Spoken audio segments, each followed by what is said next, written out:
Cam Boozer has all the makings of a future star in the NBA. And at this point, we're just a few weeks away from knowing what franchise will make the smartest decision by selecting him. Hi, everybody. Dick Vitale. Hey, make sure you listen, man, to Locked On Blue Devils with J.J. Jackson. He's awesome, baby.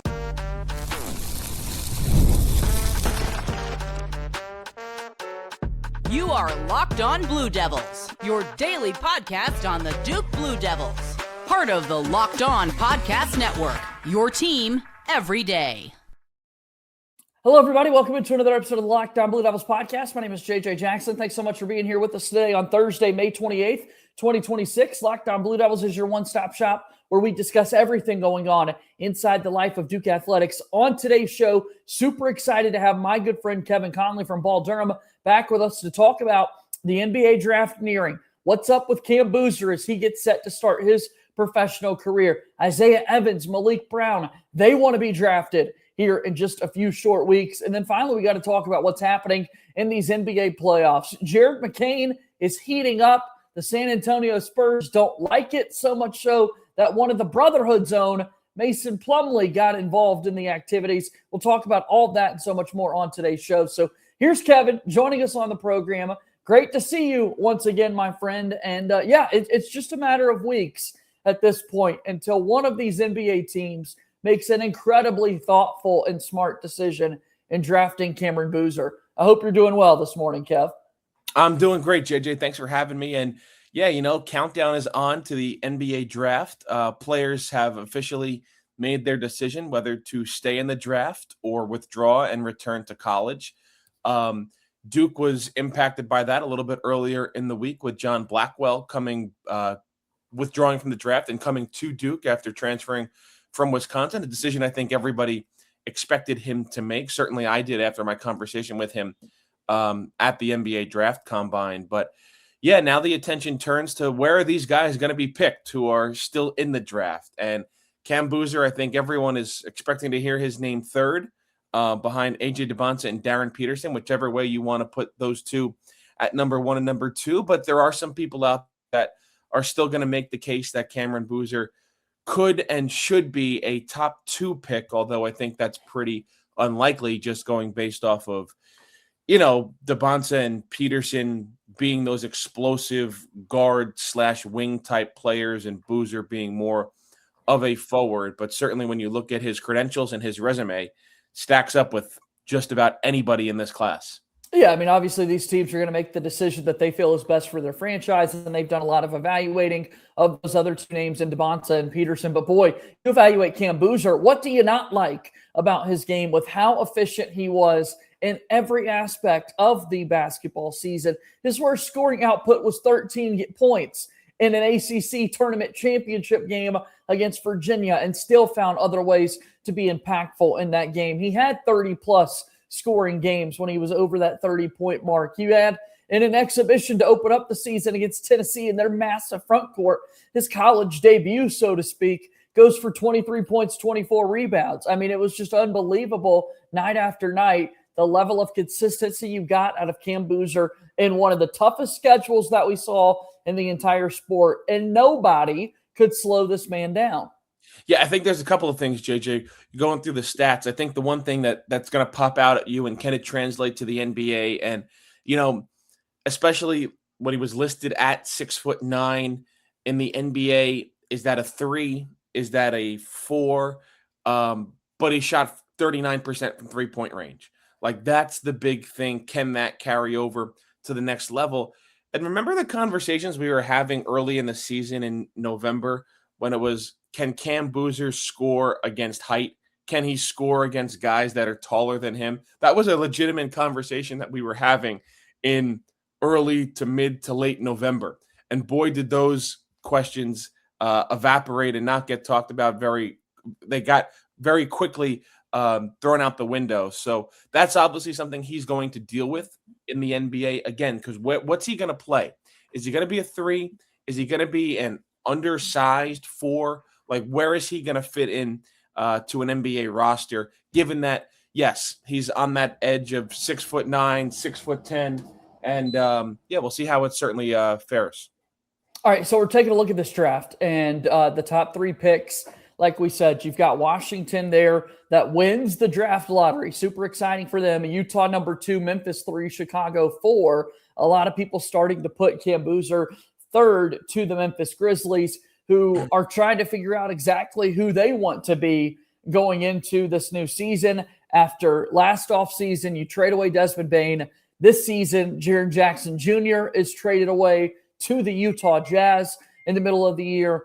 John Morant has been in and out of the lineup over the last few seasons. They really are high on their youngsters and Cedric Coward, the at one point kind of quote-unquote Duke guy, and then Zach Edey, the Purdue Boilermaker, certainly has a bright future there in Memphis. Beyond that, they're trying to figure out what's next for them. So if Memphis is the landing spot ultimately for Boozer, that's got to be exciting because you're going to come in and know, okay, I'm one of the guys. This is my team. Let's start to build this thing properly. Tell me a little bit about the Grizzlies' makeup, what you see when you look at it there. Yeah, I see a lot of question marks, and I think the biggest question mark is John Morant. Like, what are they going to do with him? Because when you look at John Morant in the past, like go back to his rookie season, it was, this is the next star of the NBA. This is one of the next big-time electric guards that can catapult the franchise into a title contender. And then you look at some of the injuries he's dealt with over the past couple of seasons, but more importantly, you look at the off-the-court issues that he has had that has given the Grizzlies some pause and some questions. And it's like, okay, can this guy really be a face of our franchise? And I don't know if they have an answer right now. And certainly when you're picking number 3 overall, and, you know, who knows with this new revamped lottery format in the NBA, if you're allowed to be back in the top 3 next year. Like, that might not be the case. So it's like, okay, we're not going to be in this position next year. And I'm not even getting into the part of how next year is supposed to be a much weaker draft class. But it's like, we better hit on whoever we pick at number 3, whether that be Cam Boozer or whether that be a guy like Caleb Wilson or somebody else. So I think there's a lot of question marks, as there always is with teams at the top of the draft. Most times you're picking at the top of the draft for a reason, that you're struggling on the court. But I think it's kind of funny that, like, the way the draft order shook out this year, there's a lot of ties to some players, right?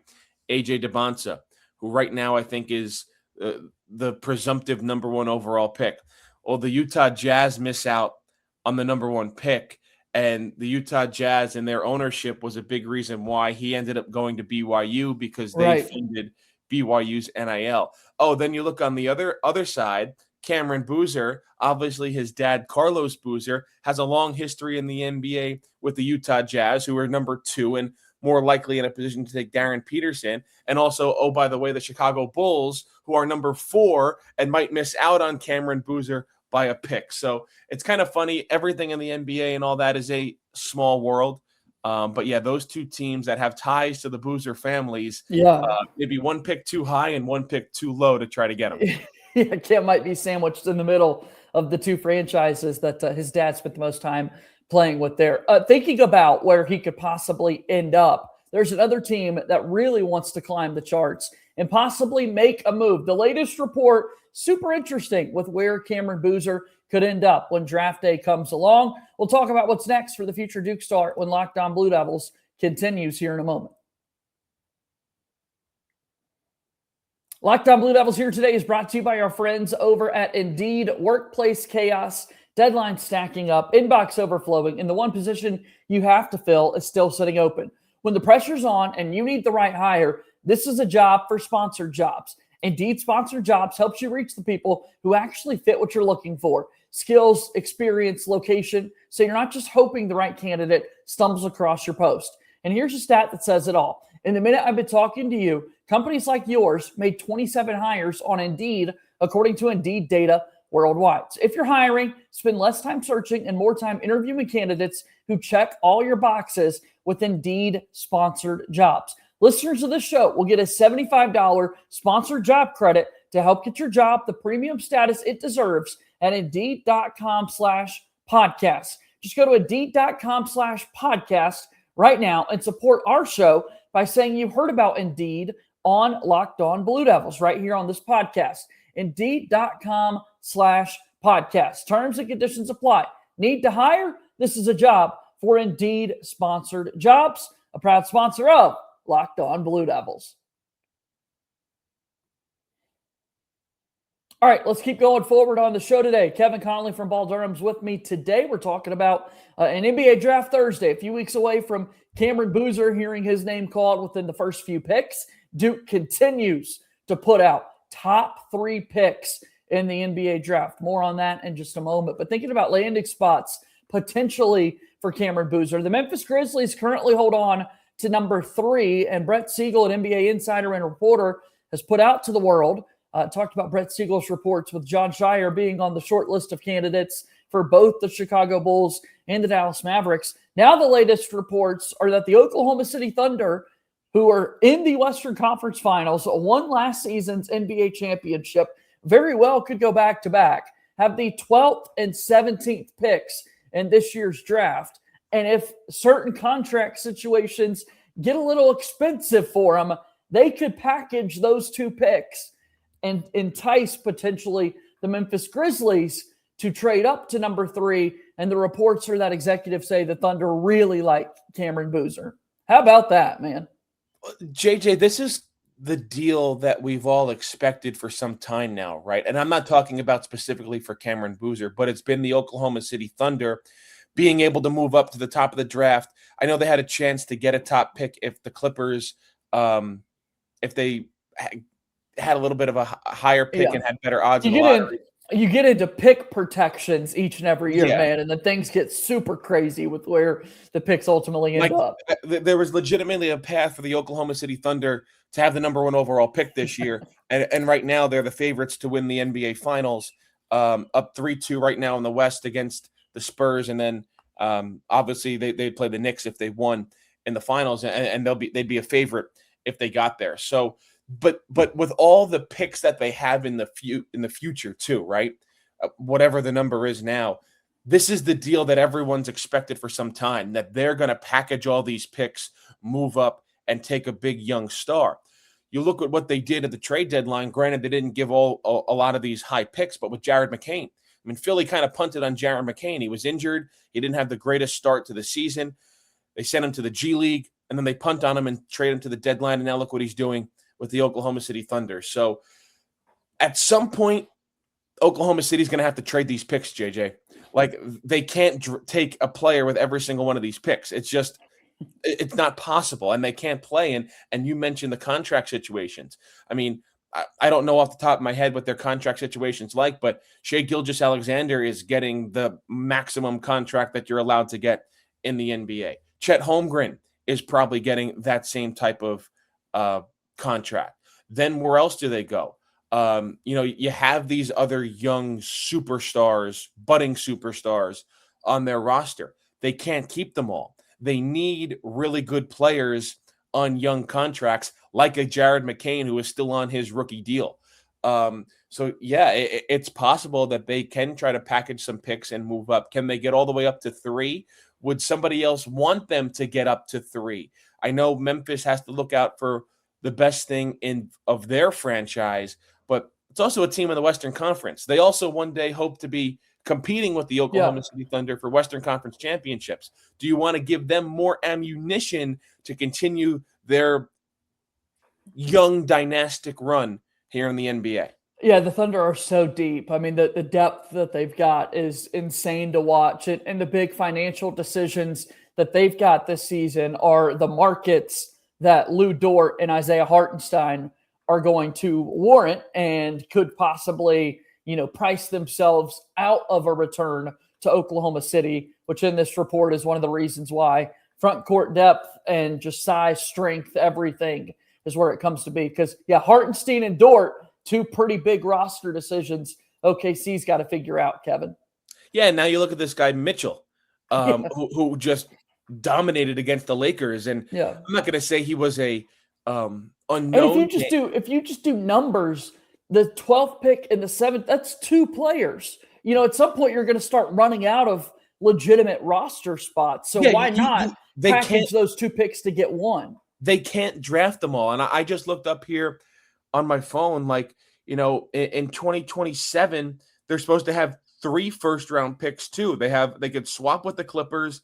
They have Denver's, even though it's protected 1 through 5, and they have San Antonio's protected 1 through 16. And at least Denver and San Antonio, you don't expect them to be picking the top 5 of the top 16 because they're some of the best teams in the Western Conference. So, next year they have 3 first-round picks. 2028, they have a first-round pick as well. And then 2029, they have 2 first-round picks. So it's like you cannot draft all these guys. You have to package these picks, move them around either for, a high pick in a certain draft, or you package them and you trade them for an already established NBA player, kind of like they did a little bit with Jared McCain. So certainly puts more intrigue into what could happen in the NBA draft in a couple of weeks. Yeah, for sure. And ultimately just excited for wherever Cam Boozer ends up. All right, for a moment there, we're turning into Locked On Grizzlies and Locked On Thunder, both of those outstanding podcasts that you can go ahead and make your second listen here today. I want to talk about this run of top 3 picks, though, Kev, that Duke's been on just in the last decade. Just go back 10 years to 2016. You start with Brandon Ingram going in the top 3. In successive seasons, you then see Jason Tatum, Marvin Bagley III, Zion Williamson, and RJ Barrett within the same year. Paolo Banchero goes number 1 overall. Cooper Flagg goes number 1 overall. Now Cameron Boozer going to be another top 3 selection for Duke. That's just in the last 10 years. We can go back even further than that and be able to bring up more names. It's unreal what the Brotherhood's been able to become at the next level, and certainly now getting more and more guys that play specifically for head coach Jon Scheyer. Yeah, I think that's the most impressive thing what Jon Scheyer's been able to do in just a short time as a head coach and producing this NBA talent. But JJ, go back to your point of these top 3 picks. The maybe most outstanding part is like they've all hit. Now I know you could say, okay, Marvin Bagley didn't really hit, and all right, I'll give you that one. And then if you really wanted to dive into the weeds, Zion Williamson. But it's his health. I still think when he plays, he's unbelievable. Exactly. So, you're going to have been an all-star in his career. You know? You're going to have a couple of instances where the pick doesn't work out. And like when you look at a guy like Jahlil Okafor, who was a top, he was number 3 overall, I think. It was Towns, Russell, Okafor. The unfortunate thing for Okafor was he came at the wrong time. Came at a great time for Duke, led them to a national championship. But in terms of the NBA, didn't really have that outside game. Maybe wasn't the most athletic big man like a Karl Towns. Like if Jahlil Okafor was born 10 years earlier, he would have been the number 1 overall pick. And with the way the NBA was played back then and the heavy reliance on the centers, could have been a Hall of Famer. Like he was just on the cusp of the NBA transitioning to this 3-point shooting, need bigs who can shoot and are mobile and are athletic and all that stuff. So, but Brandon Ingram, Zion Williamson, RJ Barrett has turned into a really, really good NBA player. Jason Tatum is a perennial all-star. You can make the argument when he's healthy, one of the top 10 best players in the league. He's been first team All-NBA. Absolutely. Oh, by the way, they had safely saying 2 of the best 3 rookies in the NBA this year. You could say that they were the top 2 rookies in the NBA this year in Cooper Flagg and Con Knippel. So, this is a very, very impressive run for what they've had over the last decade or so. The program's in a great spot, and it's going to be a loaded team this upcoming season. But today we're celebrating the guys that just finished up their Duke careers. Duke could have 2 more guys also going into the NBA when we talk about the likes of Isaiah Evans and Maliq Brown. We'll talk about them in depth when Locked On Blue Devils continues here in just a moment.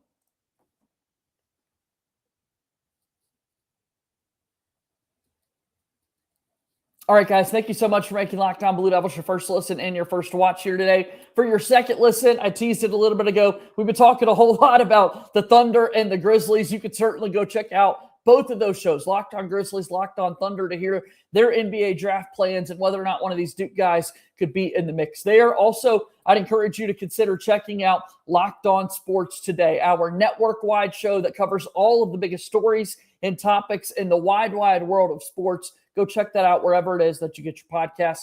Also, check out our Everydayer Club. You can get your Locked On Blue Devils fix daily, completely ad-free, by joining the Everydayer Club today. Start your 7-day free trial right now and get closer to the Blue Devils without interruptions. Click the link in the show notes or go to lockedonbluedevils.supercast.com to claim your free trial. I'd love for you guys to be a part of these conversations with us. Check it out, the Everydayer Club with Locked On Blue Devils.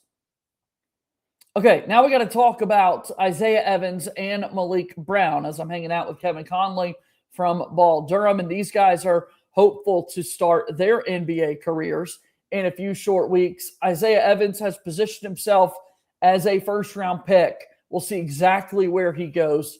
Not quite to the level of a lottery pick as we turn to his kind of draft process and where he'll shape out, but certainly within the 20s, many people believe that Isaiah Evans will be drafted.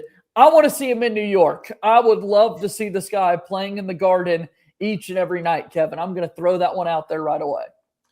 Listen, it would certainly be exciting. I mean, everyone around the basketball world has seen what the Knicks have done this postseason. Everybody knows what the fan base of the Knicks is like, and what the Garden can be. It could just be a cauldron, and we even see that at the college basketball level when Duke makes the trip up to New York City for those games. Throw Isaiah Evans in the mix with a couple of big shots in a big game in the Garden, or even in a playoff run like this, and the way he elevates his game and shows that emotion on the court when he hits big shots. I think that would work in New York City in Madison Square Garden. Yeah, and I just think about the shooting. You know, every team, you can never have enough shooting, and New York has been a great three-point shooting team down the stretch. They've got their guys who certainly can cash in from the outside, but that'd be really fun to see Isaiah Evans there, regardless of where he ends up, what he did at Duke coming back. I said it all offseason a year ago, Kevin. You know it. 82% of his shot attempts as a freshman were three-point jumpers. This year, we saw the more complete game. We saw him playing above the rim, dunking the basketball, doing all of that, and making an impact. Yeah, that was the biggest thing for him coming back this year. He needed to expand his game. You saw it.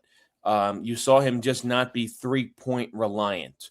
And that was a big thing for NBA teams. Now, because when you look at Isaiah Evans, he's a three guy, right? You can't really call him a 3-and-D guy, because is he the best defender in the world? Well, no. But that's fine. But he's going to be a three-point specialist and an offensive weapon in the NBA. And I'm sure as he continues in his career, he'll put on more weight. You look at, it's the body type of Brandon Ingram, right? We're just talking about Brandon Ingram, and that was the easiest comparison when he was at Duke. It's this slim body frame that can shoot it from half court. Yeah. And that was what Brandon Ingram was. And you look at Brandon Ingram, he's still that slim body. And when Brandon Ingram was at Duke, the comparison was Kevin Durant, because that was how slim Kevin Durant was coming into college. But he's added muscle, he's filled out, and he's gotten stronger. And I think that's what the hope that Isaiah Evans does during his NBA career. Super excited to see where Slim ultimately ends up. His nickname is Showtime Slim for a reason. He brings the energy, all those things.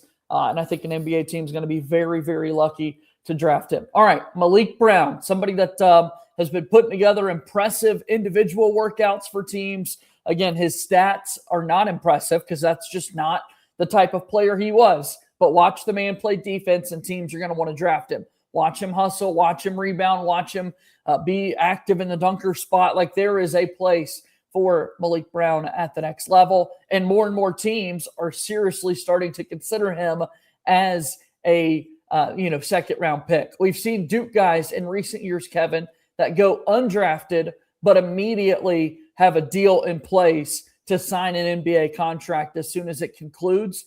I know for a fact Maliq Brown will be in that category, but I would really, really love for him ultimately to hear his name called as a draft pick. Yeah, so here's the interesting part about the NBA draft, and JJ, I'm sure you know this, and your viewers do too, but I'll just say it out loud so everyone's on the same page. When you get to a certain point in the NBA draft, and this isn't for all prospects, it's for some of them. And I don't know, say you get past 45, your agent will tell teams, don't pick us, because other teams who might not have a pick in the later stages of the second round would offer you a better contract than if teams picked you and wouldn't give you that guaranteed deal or the two-way deal or whatever it may be. So I don't know if that's the case with Maliq Brown, and I don't know what his camp has for him, but you said it perfectly. Maliq Brown is not a player that is going to wow you with the stats. You're not going to find anything out about him looking at a sheet of paper and seeing that he averaged 3 points and 4 rebounds and a half a steal. That's not him. You have to watch film. You have to watch game tape. You have to watch live games to see the impact he would have on the court. So teams have certainly done that. Even when you go through his combine stats and his shooting drills, they're not going to be impressive. They're not going to be good. And you're going to look and you say, this guy's going to want to play in the NBA. But you look at a player like Draymond Green. And yes, Draymond Green was more offensively accomplished than Maliq Brown at the college level. But look what Draymond Green has done in his NBA career, being a great defender, being a guy who can facilitate. You look at a player like Maliq Brown, and he's undersized. He's not this 7'2" center. He's kind of has similar measurables to Draymond Green in his height. Can you be a player like that? Can you be, who was a second-round pick, can you be a player like that and you can make an impact on a really good team? I think that's certainly something to watch going forward as the draft approaches. Really exciting stuff to think about these guys starting their professional careers with the NBA draft coming. Later tonight, we will see Game 6 of the Western Conference Finals being played between the Oklahoma City Thunder and the San Antonio Spurs. In Game 5, Jared McCain earned his first career playoff start, scored 20 points, 3 3-point shots made, tons of energy as it was a home game for the OKC Thunder. Things are getting testy in the series as these are very clearly the two best teams in the Western Conference, Kevin. And I talked about it in the very open of the show and shared the clip certainly on social media. But, man, how about the Spurs sending a message to Jared McCain with 2 hard fouls late in the basketball game, including one by Mason Plumlee, who checked in mop-up time. Plumlee had not been playing in the game whatsoever, has not been a role player for San Antonio. He's been deep on their bench and now his 13th season in the NBA. So much so that the NBA has gone back and issued a flagrant 1 foul charged against Mason Plumlee for the act that he did against Jared McCain. Crazy, man. I hate to see this Duke-on-Duke crime and a team just being so frustrated with Jared McCain. Tell people what you saw as all this came together.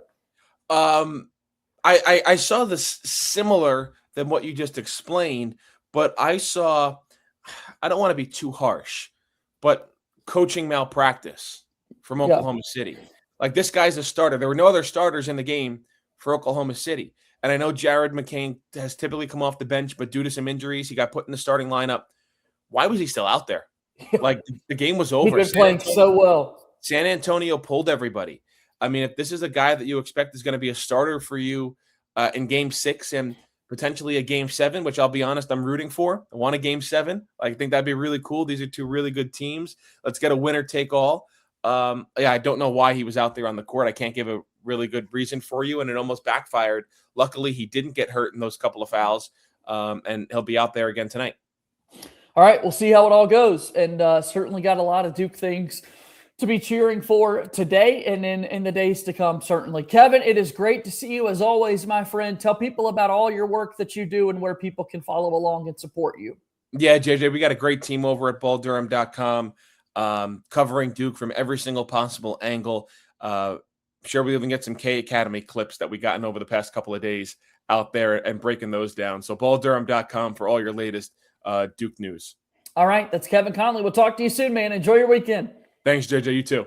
All right, Kevin Connelly hanging out with us on today's show. And that brings our show today to a close, guys. Thank you, everybody, for your support of us here at Locked On Blue Devils. Be sure to follow us on X at LO_Blue Devils. I'm there as well at _JJ_Jackson_. Follow our podcast and subscribe wherever it is that you get your podcasts. Watch our show each and every day on YouTube. Subscribe to our YouTube channel. As always, go Duke. I'll talk to you tomorrow. My name is JJ Jackson. Thank you and good day.